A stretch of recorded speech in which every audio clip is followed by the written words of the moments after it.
Salam Tribun, halo Tribuners, apa kabar? Semoga masih dalam keadaan baik-baik dan semua sehat ya. Masih semangat. Kita jumpa lagi dalam acara Bincang Bisnis Tribun Jogja bersama saya Singgi Wahyu. Dan kali ini kita akan bicara tentang peran Ambarukmo Group dalam ekosistem pariwisata di Yogyakarta. Di studio sudah hadir tiga narasumber kita, yaitu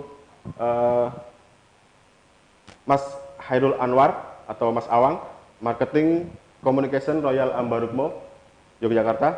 Kemudian ada Mbak Wahyu Hidayati atau Mbak Ayu, Public Relation Plaza Ambarukmo. Kemudian ada Mbak Aprilian Laili, Marketing Communication Porta by Ambarukmo.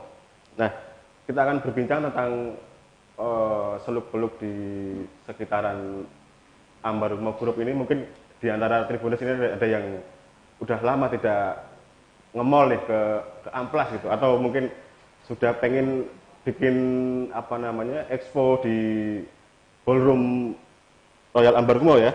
Nah, kita akan menggali dari para narasumber kita. Langsung saja kita tanyakan ke Mas Awang dulu mungkin. Oke. Mas, kalau sekarang kondisi umum dari bisnis perhotelan seperti apa sih? Kalau untuk Royal Ambarukmo sendiri, itu memang kami kan sudah mengetahui tentang isu COVID ini sebenarnya dari akhir tahun juga. Tapi memang akhirnya merebak ke Indonesia, kemudian juga semakin mengkhawatirkan itu di awal Maret, kemudian akhirnya di akhir Maret diputuskan untuk sementara tidak menerima tamu dahulu. Jadi kami hanya sementara ini sampai hari ini juga itu kami hanya membuka Punika Deli. Gitu. Tapi untuk seluruh kamarnya, kemudian ballroom, kemudian tempat wedding itu sampai per 30 Juni kemarin itu masih belum beroperasi. Tapi per 1 Juli kemarin itu kabar baiknya adalah tempat untuk pernikahan. Jadi Pendopo Agung, Royal Garden, kemudian ballroom kami itu sudah bisa digunakan untuk lokasi pernikahan atau akad, baik itu yang private ataupun semi private yang mungkin agak cukup besar. Jadi kami hanya bisa maksimal 300 orang. 300 orang. Kalau untuk saat ini pernikahan. Dan harus mentaati protokol kesehatan yang memang sudah ditentukan oleh dari kami, kemudian sudah dicek oleh Dinkes, Dinpar juga. Kalau tidak salah Royal Ambarukmo sudah jadi ini ya, hotel percontohan ya untuk penerapan AKB. Ya, jadi minggu lalu kami sudah dihadiri langsung, ditinjau langsung oleh Dinkes dan Dinpar, kemudian Selasa kemarin sekali itu kita sudah mendapatkan kunjungan kedua untuk simulasi akan jadinya hotel percontohan yang ada di Yogyakarta, DIY, dan juga tidak menutup kemungkinan untuk Jateng dan juga seluruh Indonesia.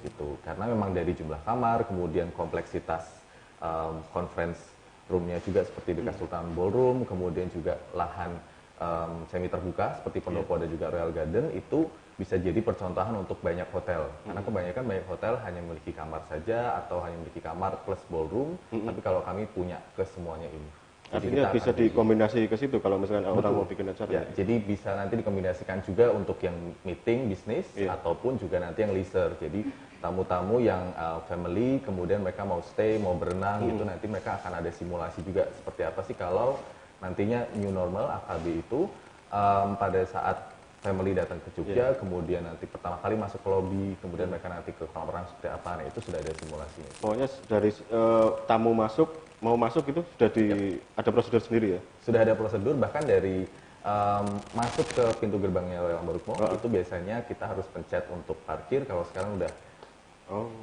pakai ini touchless, jadi pakai sensor gitu, kemudian nanti keluar karcis parkir, kemudian parkir, atau nantinya juga kita tamu-tamu biasanya minta untuk valet parking. Nah, untuk valet parking nanti akan kami tawarkan kepada tamu apakah tamu berkenan bila valet parking dari kami atau mereka akan sendiri parking. Gitu. Karena kan kalau valet parking pastinya dari staf kami, kemudian juga pasti keamanan sudah pasti terjamin juga.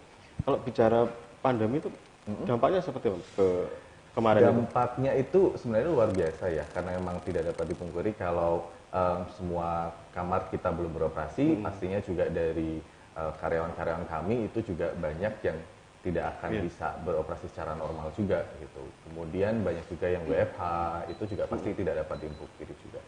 Kalau efeknya lagi dari bulan Maret akhir sampai hari ini banyak sekali meeting besar, baik itu yang skala nasional ataupun internasional ataupun yang lokal, itu semuanya mundur.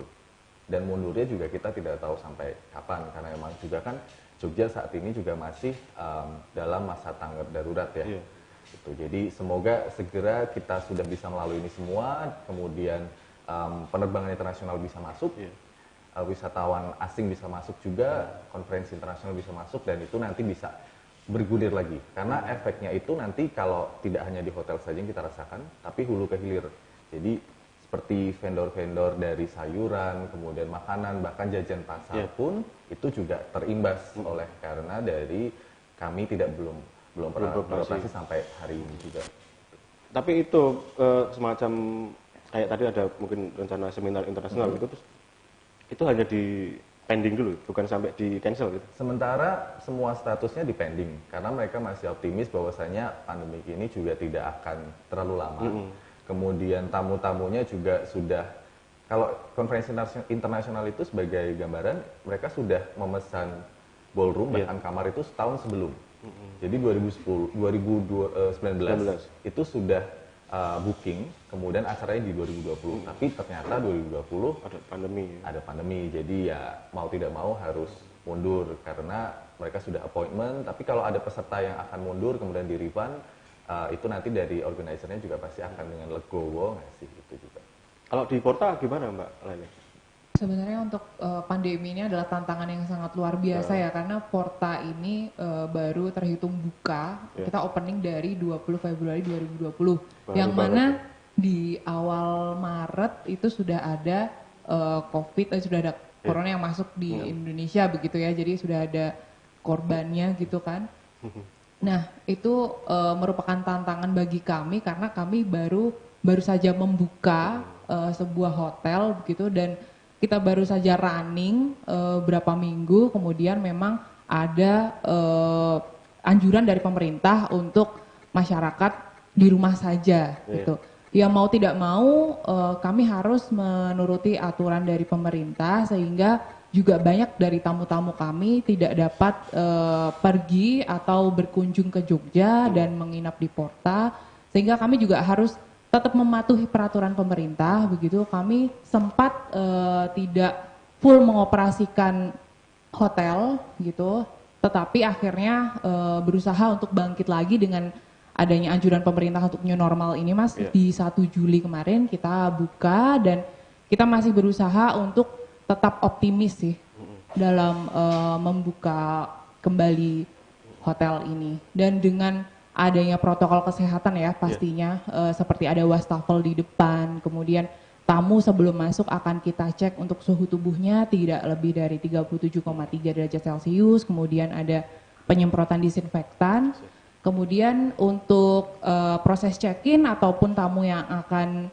makan di resto itu ada step-step yang berbeda dari biasanya sih ya, karena ada pergeseran kebiasaan pasti. Jadi tamu-tamu yang akan check-in itu tidak perlu membayar dengan